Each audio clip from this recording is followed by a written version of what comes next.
அந்த யாகத்தை முடிச்சதுக்கு அப்புறமா அந்த பெண்கள் எல்லாரையும் லைனா கூட்டிட்டு வந்து அந்த சக்கரை பொங்கல் புடவை முந்தானில வாங்கிக்க சொல்லி கொடுக்குறாங்க. அப்படி வாங்கிக்கிட்டு எல்லாரும் நேரா பாத்தீங்கன்னா அந்த கோவில்ல ஒரு பெரிய கிணறு இருந்தது. அந்த கிணறுல கிட்டத்தட்ட ஒரு 15-20 படிக்கட்டுகள் இருந்தது. எல்லா மக்களும் அந்த கிணத்தை சுத்தி நிறைய பேர் நின்னு பாத்துக்கிட்டே இருந்தாங்க. அதுக்கப்புறம் அந்த ஒவ்வொரு பெண்களையும் ஒவ்வொரு படிக்கட்டுலயும் பாத்தீங்கன்னா லைனா நிக்க வச்சாங்க. அப்படி நிக்க வச்சு தனக்கு கொடுத்த அந்த பிரசாதத்தை முந்தானையில இருந்து எடுத்து தரையில வைக்கிறாங்க. அதாவது மண் சோறு சாப்பிடுதல் அப்படின்ற ஒரு வேண்டுதல் இருக்கும். அதுதான் இங்க நடக்குது.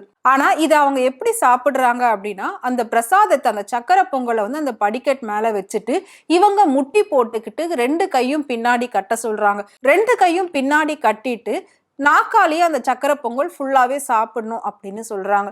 சாப்பிட்டு முடிச்சதுக்கு அப்புறமா எல்லாரும் எந்திரிச்சு நின்னு கழுத்துல ஒரு மாலை போட்டிருக்காங்கல்ல, அந்த மாலையை கொண்டு போயிட்டு அந்த கிணத்துல போட்டுறணும் அப்படின்னு சொல்றாங்க. போட்டுட்டு அதுக்கப்புறம் அவங்க போயிட்டு சாமி கும்பிட்டுட்டு வீட்டுக்கு போகலாம் அப்படின்னு சொல்றாங்க.